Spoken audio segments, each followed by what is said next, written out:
Setiap orang punya cerita. Cerita tentang hidup, tentang luka, tentang kebenaran yang sering tak terdengar. Di channel ini, kita tidak mencari siapa yang paling hebat. Kita hanya ingin mendengar apa yang sering diabaikan. Karena di balik kisah besar, selalu ada suara kecil yang sebenarnya paling jujur. Selamat datang di Semua Punya Cerita.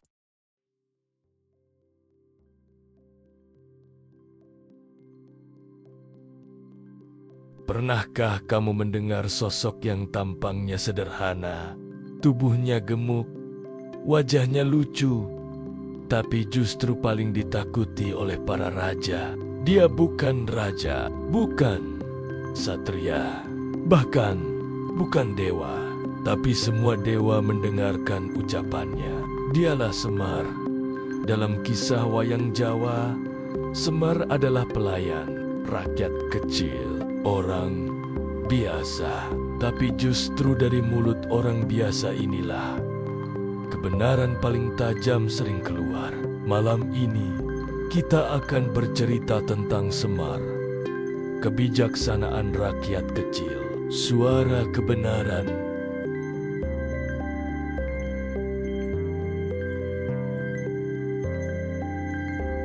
Semar bukan tokoh sembarangan. Ia adalah salah satu dari Punokawan bersama Gareng, Petruk, dan Bagong. Di atas panggung wayang, mereka sering dianggap pelawak, membuat penonton tertawa, menghibur setelah adegan perang. Tapi sesungguhnya Semar adalah inti dari semuanya. Dalam kepercayaan Jawa, Semar adalah penjelmaan dewa tertinggi yang turun ke dunia untuk menemani manusia.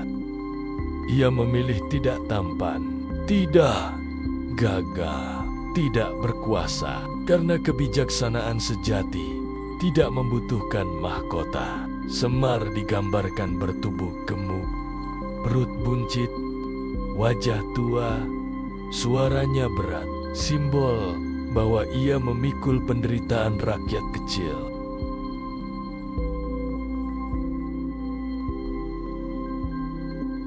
Semar adalah abdi, pelayan bagi para satria Pandawa seperti Arjuna, Bima, dan Yudhistira. Tapi jangan salah, walau ia pelayan, para satria tak pernah berani meremehkannya. Saat raja keliru, Semarlah yang menegur. Saat satria dikuasai ego, Semarlah yang mengingatkan. Dan saat dunia hampir hancur, Semarlah yang berdiri paling depan.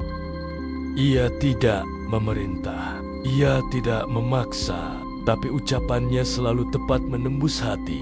Karena Semar tidak berbicara dari singgasana kekuasaan, tapi dari luka kehidupan.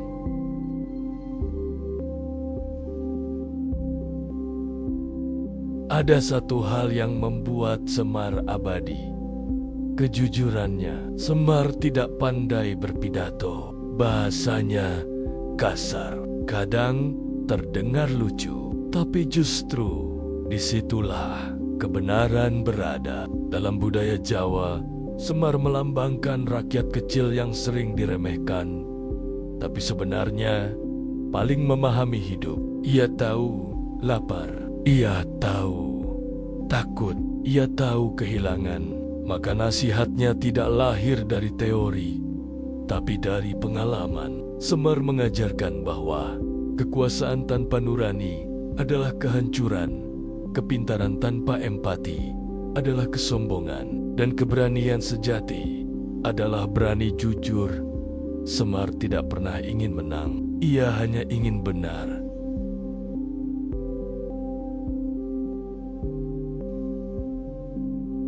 Ada banyak kisah ketika Semar berani menentang raja, bahkan dewa. Tapi ia tidak melawan dengan senjata. Ia melawan dengan kata-kata. Ketika penguasa lupa pada rakyat, Semar mengingatkan. Ketika hukum tajam ke bawah, tapi tumpul ke atas, Semar bersuara. Karena dalam falsafah Jawa, wong cilik ora butuh dipimpin wong pinter, tapi wong jujur. Semar adalah simbol bahwa suara rakyat kecil adalah suara kebenaran.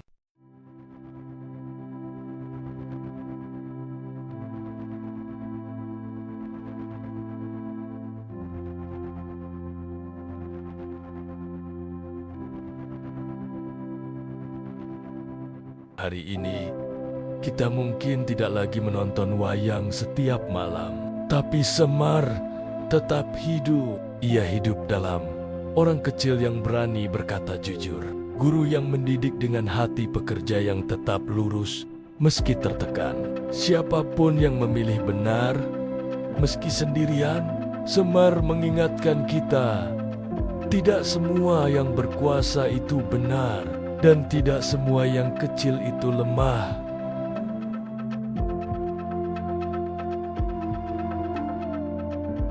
Di dunia yang ramai oleh suara, seringkali kebenaran justru berbicara pelan. Kita hidup di zaman di mana yang paling keras didengar dan yang paling jujur sering diabaikan.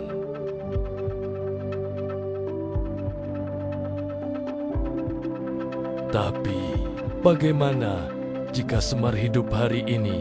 Apakah ia akan berdiri di istana atau justru duduk di antara kita? Zaman sekarang, semua orang ingin didengar.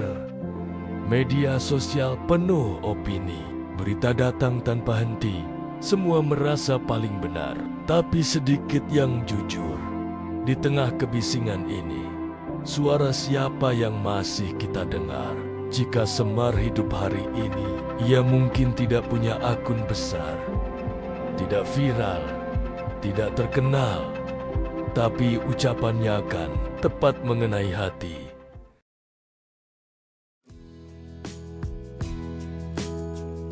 Semar tidak akan tampil mewah, ia mungkin seorang tukang sapu,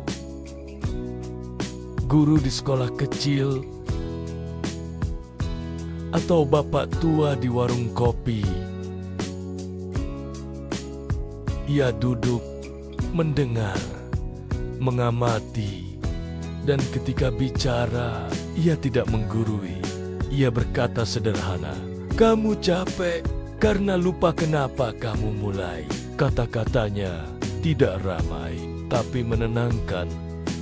Karena Semar tidak berbicara untuk menang debat, tapi untuk menyelamatkan hati. Jika Semar hidup sekarang, ia tidak akan melawan dengan amarah.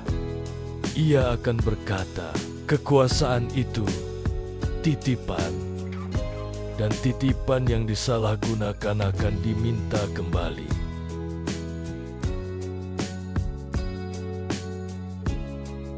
Semar tidak membenci penguasa.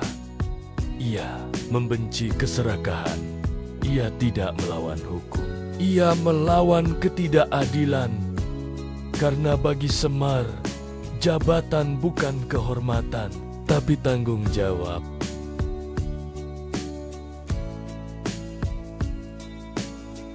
Semar tidak selalu jauh. Ia hadir saat kamu memilih jujur, meski itu merugikanmu. Saat kamu membela yang lemah, meski sendirian. Saat kamu diam agar orang lain didengar. Semar hidup dalam keputusan kecil yang tidak pernah dipuji. Ia hidup dalam nurani yang sering kita abaikan.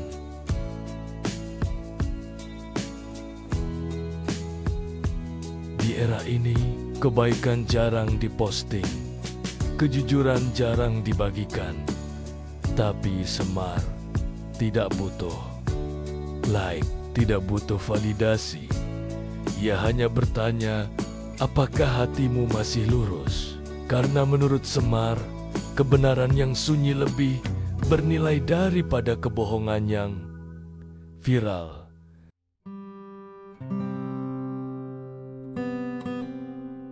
Jika Semar hidup hari ini, ia mungkin tidak dikenal. Tapi dunia akan lebih tenang jika lebih banyak orang berani jujur seperti dia. Mungkin Semar tidak sedang kita tunggu. Mungkin Semar sedang kita hindari. Karena menjadi Semar berarti memilih benar meski tidak populer. Dan seperti selalu, semua punya cerita.